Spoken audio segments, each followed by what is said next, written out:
What's going on, RZP fam? And first time watchers, you're now tuned into another episode of the Restricted Zone podcast. This edition is going to be called the Knicks Tape. As you can see here, I'm joining my partner Lij. My name is Khairi. These are the sole two Knicks fans, as you can see on the podcast. We do have another Knicks fan on the podcast, by the name of Rick, but he wasn't able to make it tonight. But he'll be on the next installment of the Knicks Tape.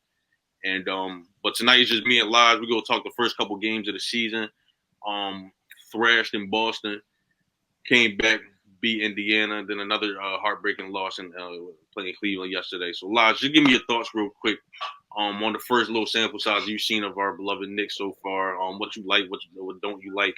I just want to hear your thoughts. I think the easiest to start off what we don't like. For sure. Um, I mean, I guess the easiest to stand out is the outlier, I guess you can call it, the Celtics game. I guess, yeah, y'all ain't seen me in a while, so I'll just put it this way. As far as the cat trade, I feel like this influenced a lot of my gripes, and it's just as far as the attitude, as far as the core of the team. I just really feel like his as much as a talent and good as a player he is, I just feel like his attitude and or his just demeanor and or character towards the game is very nonchalant or just very I don't know. He just I just feel like he kind of like takes himself out of the game easily. He gets very unmotivated easily. I feel like that kind of affects the team as well because we weren't really like that last year. We were very grimy and gritty, and I feel like we kind of early on, as far as what I'm seeing, we're kind of losing that, and or I'm seeing certain I guess sparks to that, and I guess that kind of influences from like OG and Michael, which I'll get on in a second. But yeah, my biggest gripe is with this trade. It honestly scares me as much as good as a player and great as a player Cat is. I just feel like there's just other consequences when we may see later on that we're going to end up regretting. Is it other than his contract itself? And maybe conversation for another day, but. For Yeah. another point, Michael Bridges himself, that Celtics game, and I'll get on to the other games after this, but just as far as him, I've been sending Kyrie his jump shot clips for the past couple months, and it's been scaring me. He's been trying to have me stray away from it, but I just couldn't. It like And he revert to his old shot, and like it in was certain going situations. in, so Go I'm back. just confused. Like I'm Yeah. just so like, and then to go on to the next game, the Pacers game, he had another game where he looked like our possible second option at times. Mm-hmm. Him be able to somewhat create. I'm not going to say him and call him a solid creator, but he can do it when if need be. Um, his spot up jumper looks great. Him finishing at the basket looks pretty good with his length. Right. But the only thing by Michael, I don't really see his defense yet. I guess he needs to get some feel with the team and get some new set of defense. But I honestly believe our biggest upside should be that defensive front with him and OG. That should be like our solidifier in games, no matter who we're playing, no matter how big the comp is. Like those Right. two should be able to level that comp as far as defensively and even offensively. Mm-hmm. Because I feel like still we didn't really unlock OG's offensive ability. A lot of his points has been off of his scrapping and him fighting for the ball and getting steals and getting sometimes rewarded. He always doesn't get rewarded, like you talked about, Ree. Yeah. But but yeah, and then the Cavs game, I didn't get the chance to watch that game. Ree ended up telling me we ended up losing in a heartbreaking way. This year, I honestly felt like we should still have the Cavs number. The way they've been looking this year, they do look really good. I feel like their bigs are starting to step up. I was Mm-hmm. pretty hard on them in the past couple years. Mobley's definitely stepped it up too. Yeah, that as far as him, definitely. Jared Allen still, I'm a little iffy on, He's been good. But Jared's been playing good. Gotta watch out but for him. as far as the future, just total points as far as what I like about the team so far. I won't stay on negative. Miles McBride, I was telling Reed the first, second game, he's easily, possibly our third best player on the court when he's on the court. And his green light, I love it. Still feel like his defensive ability is still there. I feel like that kind of made the quickly trade very bearable. Yeah, I think he proved that in the playoffs. Um, and back to that cat trade though, that Dante, I feel like a lot of our. It sounds crazy, but bro, I think a lot of our struggles early on,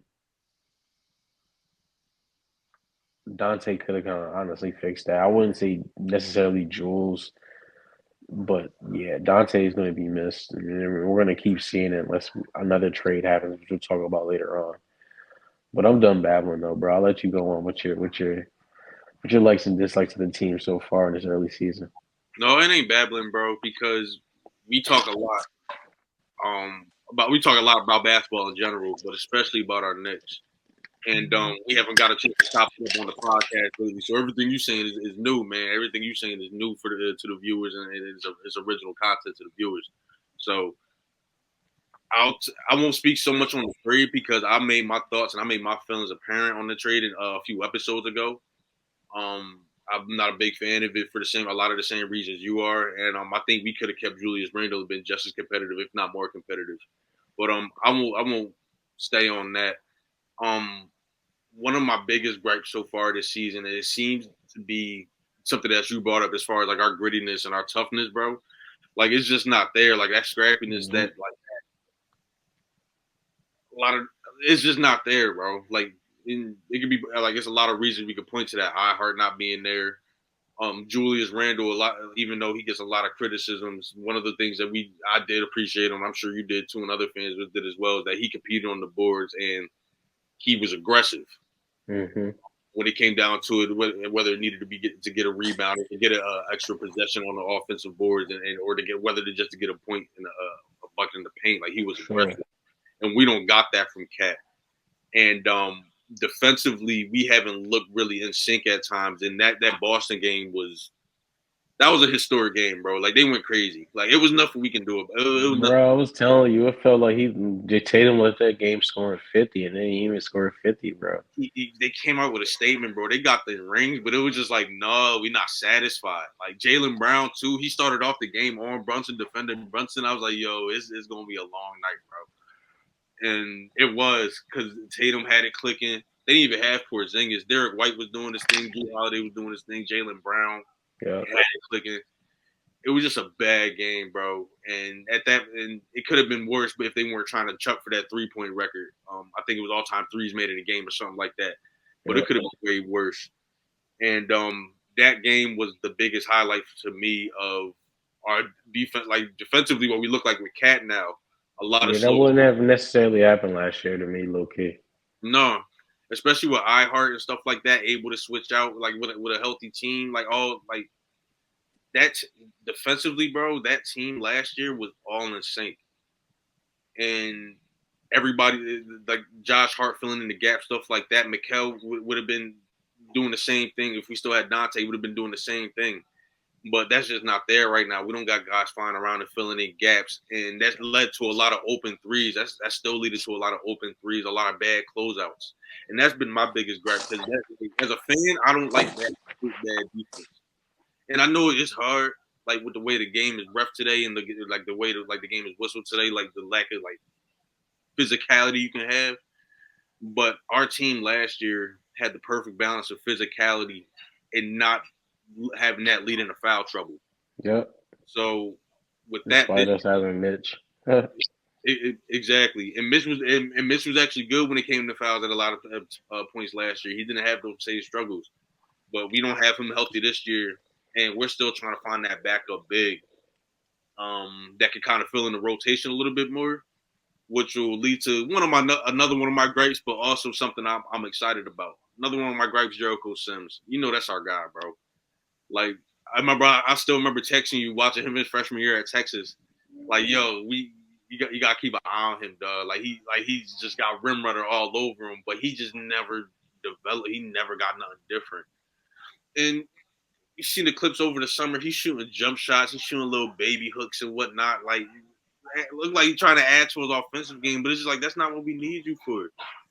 Like, we need you to Nope. get rebounds and go up with it. We need you to like contest shots. We need you to like stop being soft. Like, and Active around the rim. exactly. And he hasn't really been doing that. But that'll lead me to a bright spot that I found with Ariel 40, the new rookie that we had, big man, 7-footer. his activity around the rim and the short time that he's had on the court. He got extended minutes yesterday too, because I think Tibbs seen like, yo, Jericho's not cutting it. Ariel got extended minutes yesterday, and he was such a force around the rim, bro. I know you didn't see the game, but the way him contesting shots, he contested Jared Allen on a few shots, made him miss some layups. He contested Donovan Mitchell on a few shots, made him miss some layups. Got a block here and there. Got a dunk. Like, he bodied Evan Mobley, but they called an offensive foul on it because he pushed off a little bit. And that was one of the turning points at the in the fourth quarter of the game that turned the game over in the Cavs' favor. But his activity in those few minutes, bro, like, he showed me a lot. He showed me he has a motor. He showed me he's athletic. He can rebound and he can block shots. He can really make a difference around the rim. So I'm hoping Tibbs these next couple of games. I think you said we had like the Rockets next up. I can't remember who. I think the Pistons. Rockets. It's just the Heat, Pistons, Rockets. Heat, Pistons, Rockets. Yep, teams with some big man depth. And I want to see. I want to see him out there. I think Tibbs are going to throw him out there and loosen the leash a little bit more. And yeah, I really mess with bro.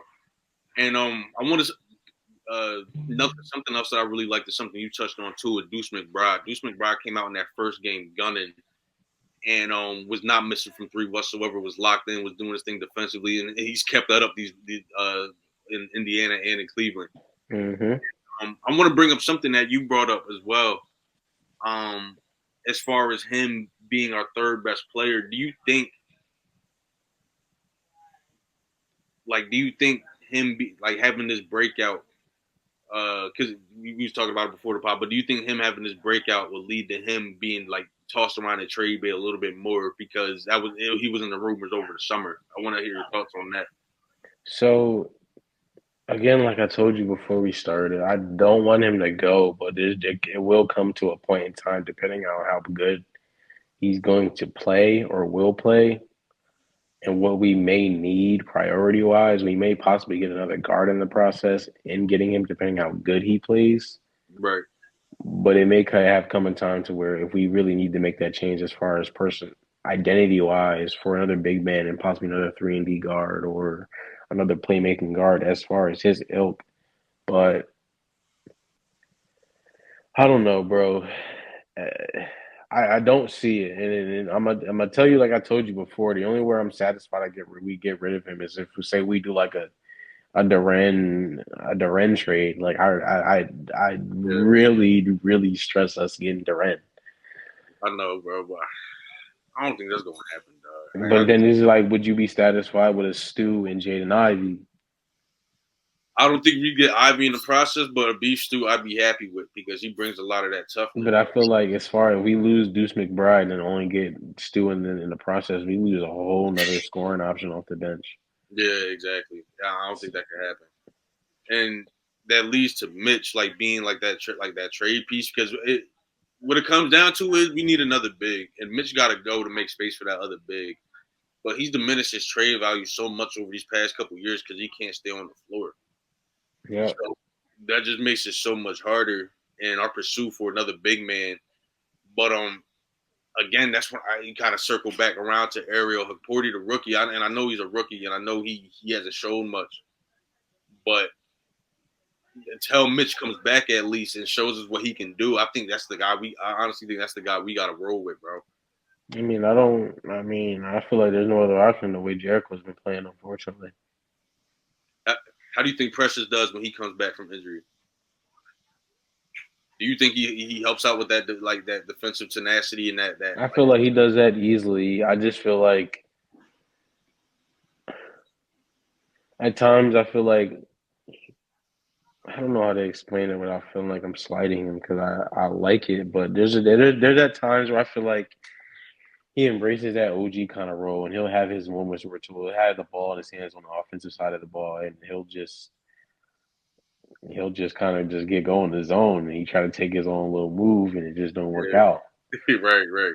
But I feel like if he sticks to running the floor and stick to his cutting, and I feel like he'll work out that better, and maybe getting that spot up 3-up, which is I still feel like certain kind of it is inconsistent, but I'm not worried about defensively. Defensively, that's going to be easy since he played with us last year. I just want him offensively to be a little bit more sound and Yeah. beneficial. Attacking the O boards, again, just being around the rim, trying to clean up, passing out, and or finishing at the rim, hitting your free throws. Mm-hmm. And again, hopefully that spot up three, at least in the corner, something, because we're going to need it without Dante, and God forbid if McBride has to go. Bro, not having Dante is so ass, bro, because he has a thing to him, and Precious does too, which I appreciate when he comes back, where he doesn't care being that guy to take the shot. No, He doesn't care. Like if it comes down to him, like having to create something in the pinchable moments, 8 seconds left on the shot clock or something, he'll create something, or he'll try. And I think that's the thing that the I think that's the advantage Precious has over Jericho, and what'll make us better and will kind of solidify our backup big spot when he comes back, because he doesn't mind being that guy to take the shot. Jericho don't want to take shots, and he nope. doesn't have a point guard really that's geared toward getting him open or geared toward getting him lobs or playing the pick and roll game with him. But you can't really play the pick and roll game with him because he can't catch nothing in traffic. At all. Like, so it's just like I hate to say it, but Jericho's really got to take a step back, bro. And when Precious come back, let him soak up the minutes and let Ariel soak up the minutes. And we should happen when Mitch come back. Honestly, you brought up something too interesting with Mitch when we was talking about him earlier in a possible trade. And you talked about Clint Capella of the Atlanta Hawks, somewhat doing like a swap of him since his contract is up this year, and he'll be a free agent this upcoming summer. So expand on that a little bit more, like possibly a trade for Clint Capella to be that big and have him like as a 1 year trial for us. So I feel like it's kind of to me it's a win-win. You get rid of not even a contract that was just holding up, but you free up something that you're going to get another contract that you're not even going to have turn the next season if you want. Yeah. So you're not bound to anything with the next player you get in the trade, and you're getting a person that can stay on, not necessarily stay on the court, but will be on the court for the most part, more than the player you've been carrying for the past 4 or 5 years.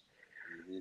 Also, I just feel like I don't know, it gives us a break, not necessarily a break, but it gives us more time to develop into other younger people instead of not necessarily wasting time, but delving a lot of time into Mitch if we were at this point in time.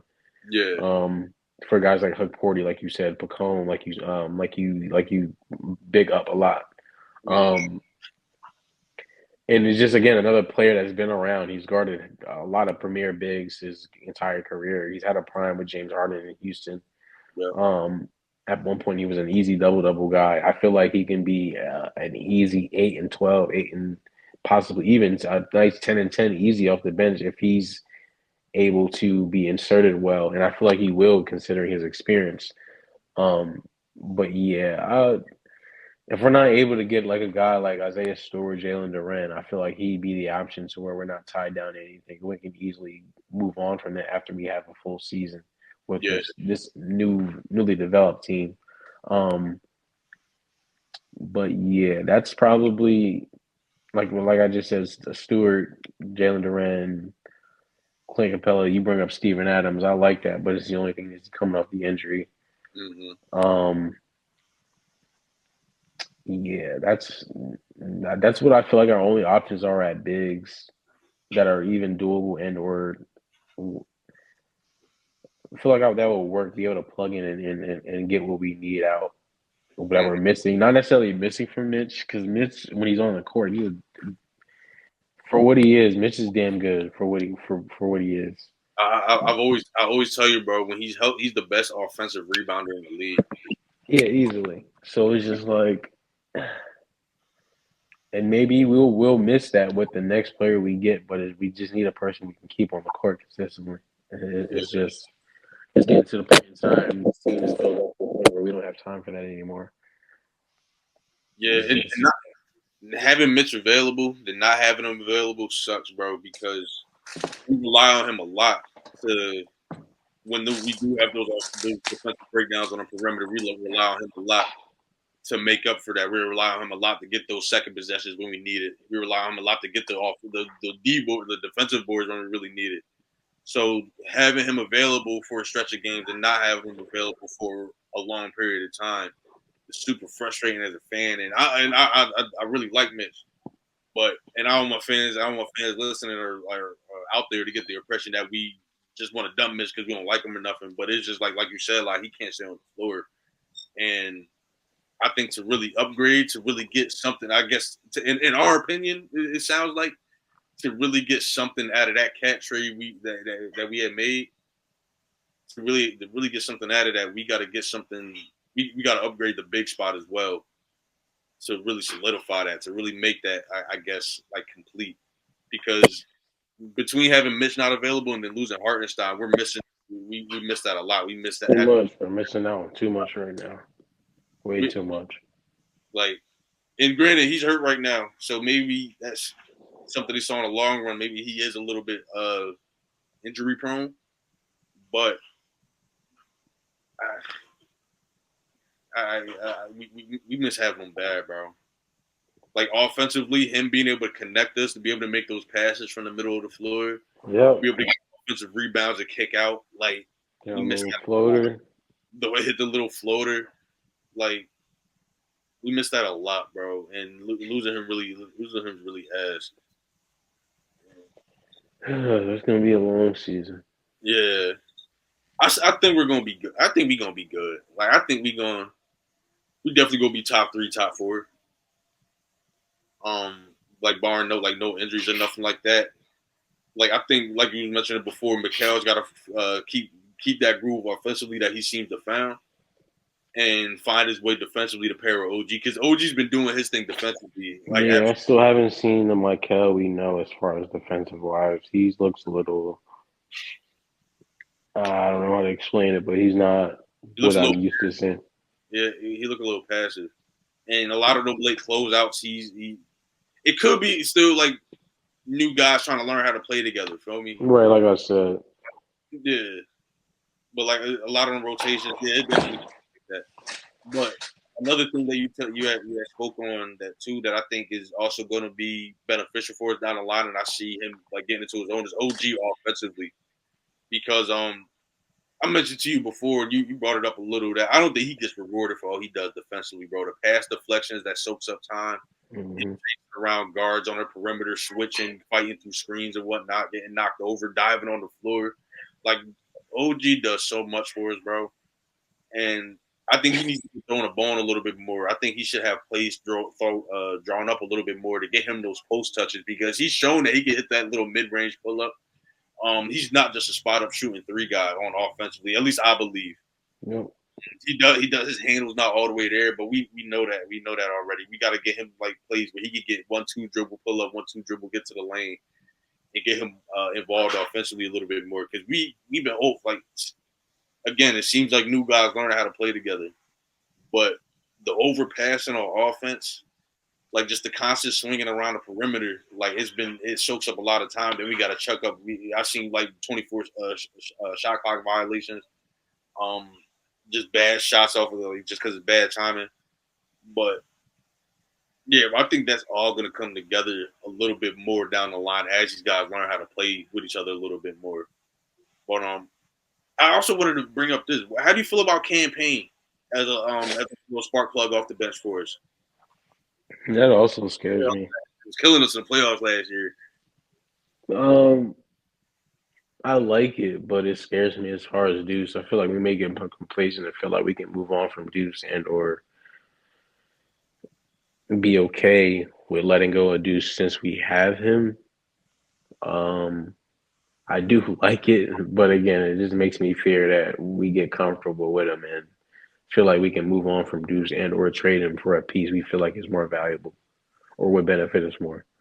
I can't see it. I honestly don't see it like that, because with Cam's game, he's out there to get buckets, bro. He's out there to push the pace, and I haven't really seen Deuce get lost in that yet. Like he still gets his open threes. He still gets his chances to create and whatnot. He does. I don't think Cam creates any source of comfort, especially for a guy like Tibbs, because he's a jack. Like he can shoot you out of a game, or he can shoot you out of a quarter, like trying to find his shot or trying to find his rhythm. Like we've seen it happen. But Easily. I like his energy. I like the competitiveness on defense that he brought a little bit, like the scrappiness. Mm-hmm. I think he's been a solid backup guard. I ain't gonna lie, when we got the notification that we had signed him in the summer, bro, we was both like, "Come on, what we doing?" I was more happy about the Landry Shamet pickup than him. I was too, but then he got hurt and we got him in the G League. So I think you got him like on a two-way or something right now. I would like him back, honestly. I was really high. I told you I felt like he would have played a lot of minutes, especially just losing Dante. I feel like that's not a good replacement, but a feasible replacement for what we have. He's like a diet Dante. Yeah, and he's not a bad defender at all. Shoots it at a high clip. He's somewhat of a jack as well, but he can spray. Mm-hmm. Hopefully, we can end up getting him back somewhat back in the middle of the season. I don't know, bro. I just feel like it's gonna be a long season. It's scaring me, honestly. Like I do feel like we'll be top 3, top 4, but I don't know how it's gonna look or feel. Yeah. What do you think about solely from what you've seen, like hoop wise? I feel like we good. I feel like we're not at our best yet. Like what Cat you're saying? Just as with all the new pieces and just a team like just coinciding together and meshing together, I don't think we even close to being at our best yet. But still, I just feel like again that demeanor and attitude and or just I don't know how I guess to use the new popular word, the aura of it just doesn't feel right. Yeah. Again, we going off a small sample size, but I definitely understand what you're saying because he looks like he's trying to fit in. He's not shooting as many threes. He's passing up open stuff. He's passing up open stopping stuff and settling for like little floaters and whatnot, like stuff he always do. But I feel like it's out of a feel of not really knowing who he's playing with right now. Right. And I've seen Jalen kind of struggle with that too. He's trying to get his guys involved too, and not trying to, I guess, be selfish. And I've seen him like pass up some shots he should have taken. But again, it's a small sample size. It's 3 games. Guys just trying to learn each other. But I think we look good. I think we look good. I think we'll be good going forward. The Boston game, of course, you don't like seeing. And that Cavs game, that's a regular season game. Like the rest, like shit like that, is just gonna be how it be.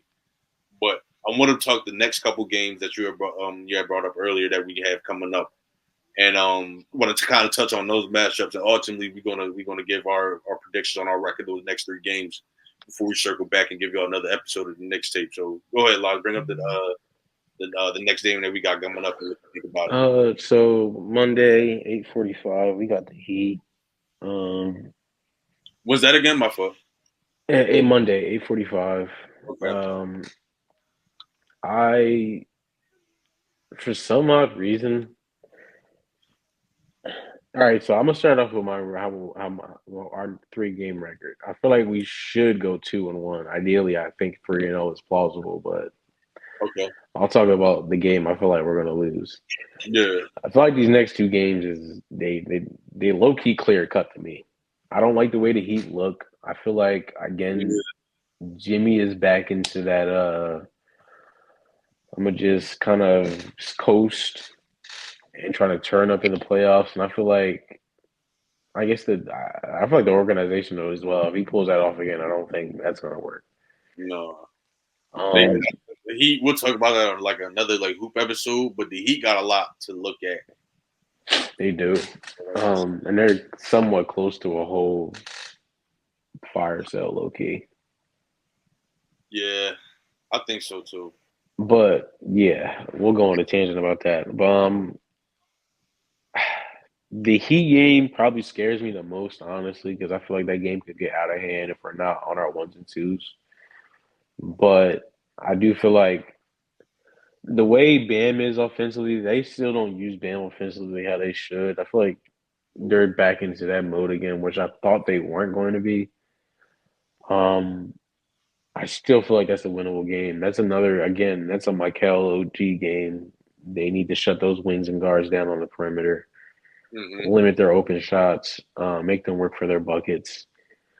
Bam on Cat. Cat has to go crazy. Yes, the Cat honestly did these next couple months where he plays all the East teams once or twice.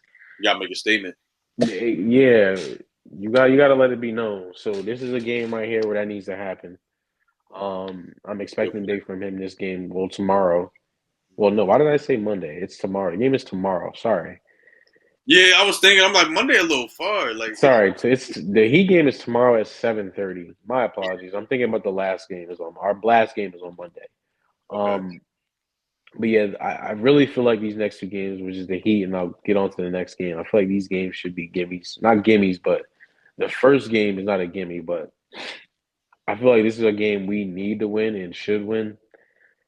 Um, yeah, the Pistons game, that's gonna be Friday at 7. That should be a gimme game. Maybe we can see if we can talk to Isaiah Stewart after the game or something. honestly, bro, Possibly Jaden Ivey, hopefully. I think that game's gonna be one we might snooze on, and it'd be a late. Yeah, and Kate Cunningham go crazy, but again, another Michael and OG game. That's their target. That's their assignment. Yep. So this is what I meant about earlier. They should be the factor of each of our games. They should not necessarily shut out, but interrupt any of that deciding factor offensively on their team. So, yeah, I don't really need to go on about that too much. Maybe a nice little Isaiah Stewart interview after the game and during the game, see if he can get some minutes. I feel But that. the only game I'm scared about is the actual Monday game at 8:45, November 4th, is the Rockets game. And I'm gonna be honest with you, I really feel like Cat is gonna get exposed this game. It could happen. Sengun is, bro. You know how we feel about Sengun, bro. And then Jabari been looking good. Yo, Mr. Hold on. We shouldn't even really bring this up because this might bring on a tangent. But I just threw it out like a couple of days ago to a group of people I'm familiar with talking basketball with, and I told people he was top 3 center in the league. Sengun, Yeah, who you got? Jokic, then Embiid. yeah. Yeah, who else really is center? I mean, I feel like Bam. We got him over Bam. This is a Heat fault. Like I just said earlier, bro. They don't unlock him offensively. He better than Bam, bro. I'm Bro, I sorry. can't put him over Bam yet. Yeah, you're crazy. You're Like, crazy. You're crazy. Yeah, you got to stop. You just what like Bam too much, bro. if Bam was with us though? No. No. He's not doing what Sengun doing, bro. I'm sorry. It's just not. He's top 3, bro. So we talk about like just roll the ball out type shit. Like, Bro, roll the ball out. Bam is like probably one of the most skilled players not players, but bigs in the league. I see what you're saying because Sengun, like he right there with him. Like, Well, right no, there. Sengun more skillful than him, but Bam is just more athletic than him. Yeah. But again, the Heat don't unleash him though, bro. That's their fault. Exactly. That's their fault. That's his fault. So Bam can do so Sengun much top more than 3. I'm trying to think of other centers. Like Rudy, like you can't throw Rudy. Nah, I don't. I ain't. Yeah, okay. Try me. You already know how I feel about him. Nah, like nobody really like. Ain't really no centers. Everybody a 4 now. Like, Bro, he top 3. yeah. But anyway, yeah, that game. That's a Cat game. Well, that's a Cat and another OG and Michael game. That's Jalen Green. Mm-hmm. So yeah, that game is gonna be. I can see that game going 2 ways. I'm gonna end up turning it off, or we end up handling business and we like close it out in the fourth quarter or something. But I'm more leaning towards it gets out of hand and I turn it off. I turn it off. I could definitely see that. That's plausible. I'll go ahead. I'll let y'all know, before you go though. I'm just let y'all know I'm the stressful one, bro. I'm the stressful one out of us I two. mean, clearly, right? I don't look forward to any of this, honestly. Bro, my thing is, we had like in our lifetime, we had like 4 good years of Knicks basketball, if that. So it's just like, what am I even getting excited for? I'm saying, We played it. like, We ain't- played a Sixers too. I'm saying we try to be at that game November 12th. We could do like a live John from that. I'm trying to be there. Like Yeah, that would be the move. Mister back to back squad. Yo, if him and PG not there, bro, we ain't going. There's no point. And we Yeah, ain't gonna be able to find out until 10 minutes before the game. So we could watch Max. He dropped 40, but like, nah, they gotta be there. We gotta get the full. We gotta really see. We gotta really see where we at. But I honestly like the team we had before against them, but that's neither here nor there. listen, I'm gonna go ahead and give my analysis of the next 3 games before Lodge have an aneurysm. The first game, what you said, is Miami tomorrow, right? Yep. I think we should beat Miami. I agree with you, bro. I don't like what I've seen from them at all.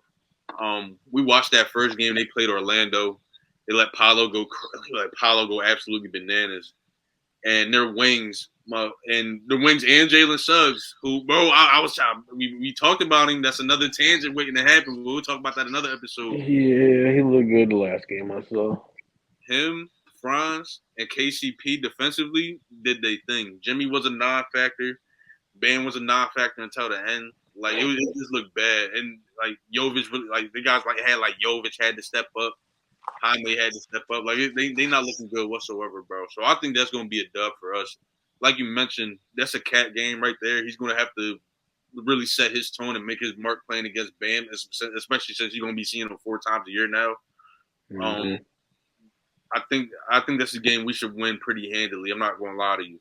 The Pistons game, I'm honestly more excited about because I can't remember who said it, but somebody was talking, and they said the thing about the early season of the NBA, early part of the NBA is the bad teams don't know they bad yet, so they have like a different type of confidence, especially when they teams that's expected to be good. So the team like the Pistons, bro, like they the embodiment of that. They don't know they trash.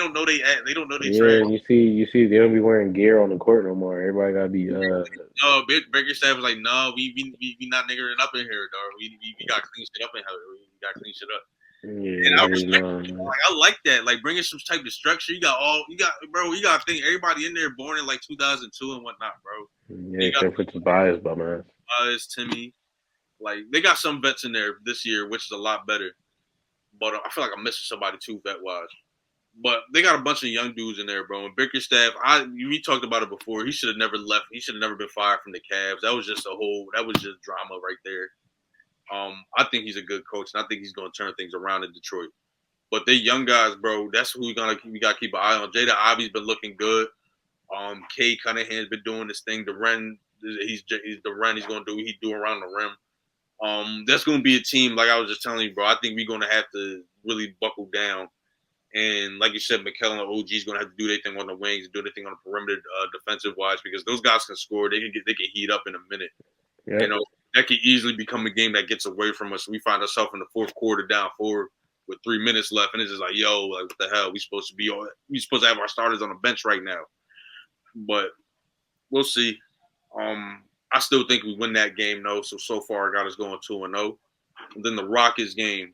I think I watched the Rockets once so far this season. I got to tap into them more, but I've definitely been in tune. Sengun had a very good game and kind of fell off a little bit scoring wise, but has been doing his thing defensively and rebounding.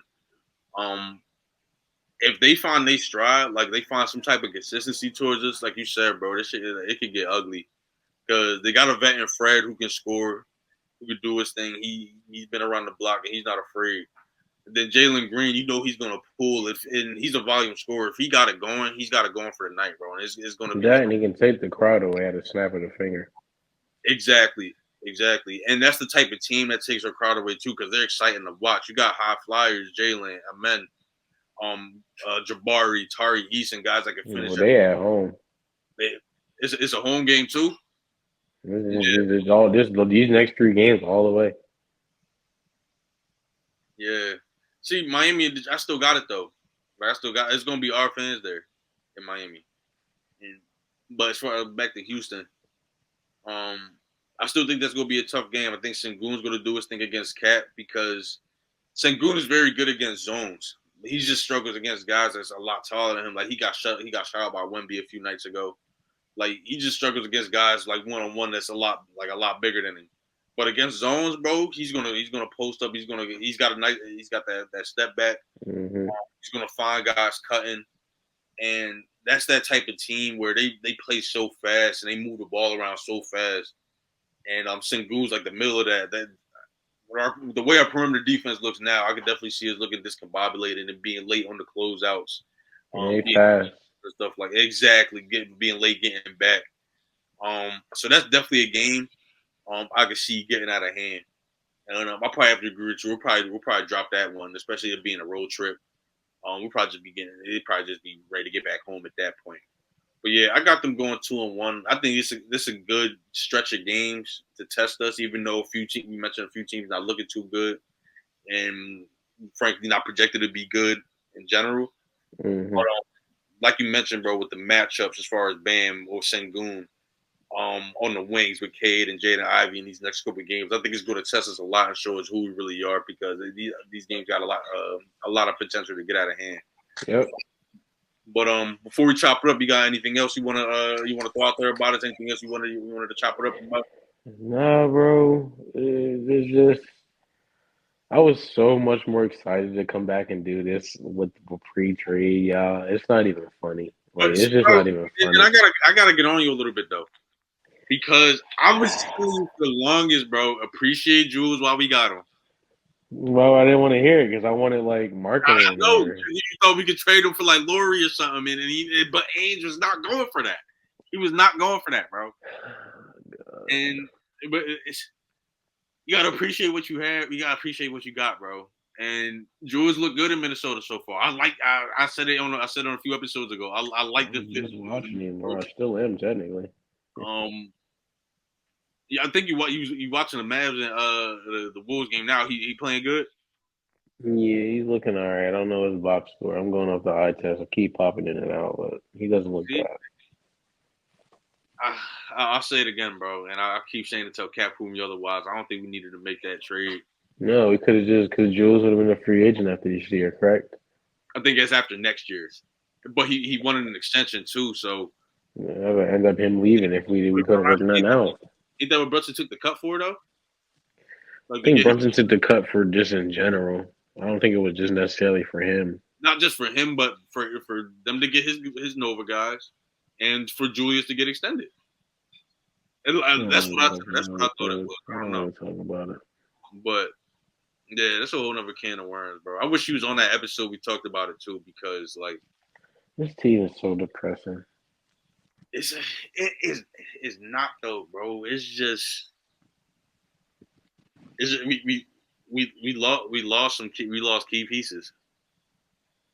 That's what we lost key pieces. Devo, Jules, and I hurt. Real quickly. But quickly don't hurt as much because Deuce is the band-aid to that. Bro, better if we had both. Huh. Instead of campaign, yeah, that'd be different. Huh. That'd be different. Both of them Huh. on defense too. Like quickly defense don't get talked about. I don't think Deuce defense. Oh my gosh. This is what I'm talking about, y'all. This team just makes my brain hurt. This just makes my We brain haven't had hurt. enough to pay quickly though. I'm not because I think the Raptors gave him bread. I don't remember how much, but the Raptors gave him bread. I guess. It He would have tweaked been his knee again. I know he didn't. yeah, bro. But we gonna go ahead and wrap it up, man. This has been a great episode, we gotta stay consistent with this. Like I was saying, we got a new member of the Strictest Zone, Rick. He's a Knicks fan too, so he's gonna be a part of this segment as well. We're gonna be trying to come at y'all once a week. Just talking Knicks basketball, bro. So if you're a fan of Knicks basketball or just a fan in general, just want to hear this part of the NBA and what we got to say about it, bro. Make sure to tune in once a week. Knicks tape will be here. Me and Colin made our first college basketball episode of the season last night. We did our top 10 freshmen. and we'll be coming soon with top 10 sophomores, juniors, and seniors. And bro, it's the beginning of the NBA. I mean, we'll have so much more NBA content coming. We're gonna have so much more new stuff coming for you guys. We'll kind of work on the website, and we're just gonna keep trying to come at you guys with new content. Stay consistent. Make sure you like, comment, subscribe. Um, it all means the world to us, bro. We hit 250 subscribers a couple days ago, and we just trying to keep more. So on the road to 300 now. Like I said, make sure to like, comment, subscribe. And thanks for all the support. Catch y'all on the next episode, and yeah, be on the lookout, man. Peace. Yeah.